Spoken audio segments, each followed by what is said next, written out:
আজকে শীতের সবজি মূলা, পালং শাক, বেগুন এবং কুমড়ো বড়ি দিয়ে মাছ রান্না করেছি। আর এই রেসিপিটি আপনাদের সাথে শেয়ার করেছি। আশা করি আপনাদের কাছে ভালো লাগবে। তাহলে চলুন মূল ভিডিওটি দেখে নেওয়া যাক। আসসালামু আলাইকুম everyone, welcome back to my channel. আমি আফসানা মিমি, সবাইকে ওয়েলকাম জানাচ্ছি আমার চ্যানেল আফসানা মিমি ব্লগস থেকে। কেমন আছেন সবাই? আশা করি সবাই ভালো আছেন। আলহামদুলিল্লাহ, আমিও ভালো আছি।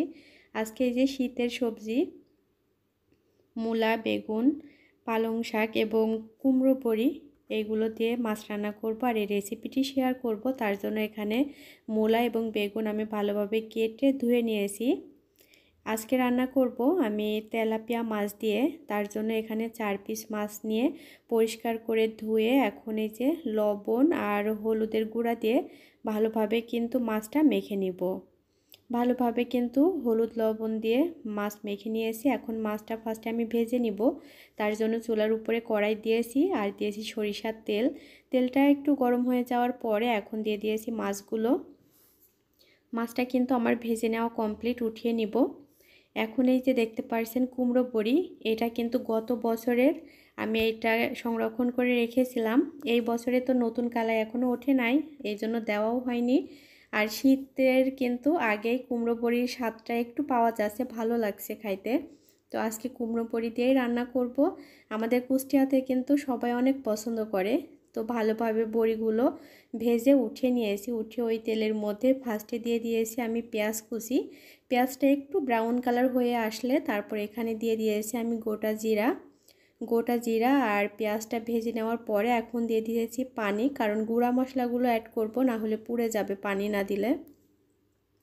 ফার্স্টে আমি দিয়ে দিয়েছি লবণ, দিয়েছি হলুদের গুঁড়া আর এখন যে মশলাটা দিয়েছি ওটা হচ্ছে ধনিয়া গুঁড়া আর কাঁচা মরিচের কিন্তু গুঁড়া।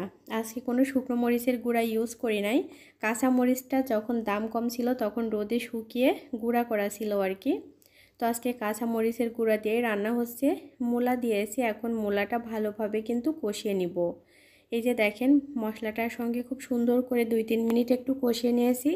এখন আরও ভালোভাবে কষিয়ে নেওয়ার জন্য এখানে এক্সট্রা পানি দিয়ে এখন ঢাকনা দিয়ে ঢেকে দিয়েছি। পানিটা কিন্তু শুকিয়ে গিয়েছে আর অনেক সুন্দর করে কিন্তু আমি সময় নিয়ে মূলাটা কষিয়ে নিয়েছি। এখন আমি এখানে দিয়ে দিব ঝোলের পানি।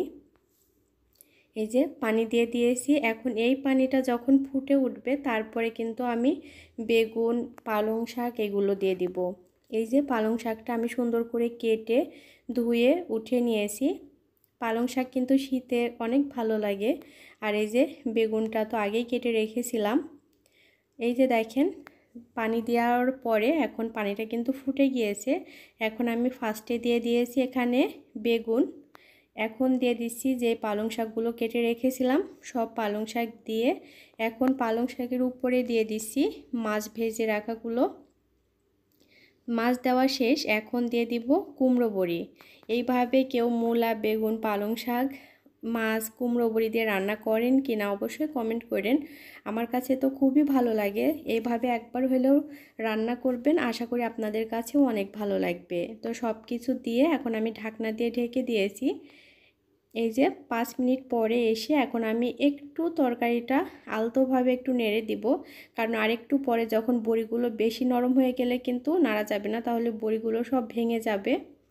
তো আর একটু হইলে কিন্তু নামিয়ে নিব। এই যে দেখেন অনেকটা কিন্তু ঝোল কমে গিয়েছে। আর বড়ি থাকলে কিন্তু ঝোলটা একটু রেখেই নামাতে হয়, নাহলে বড়িতে আরও ঝোলটা কিন্তু শুকিয়ে যায়। রান্না কিন্তু কমপ্লিট, আমি নামিয়ে নিয়েছি।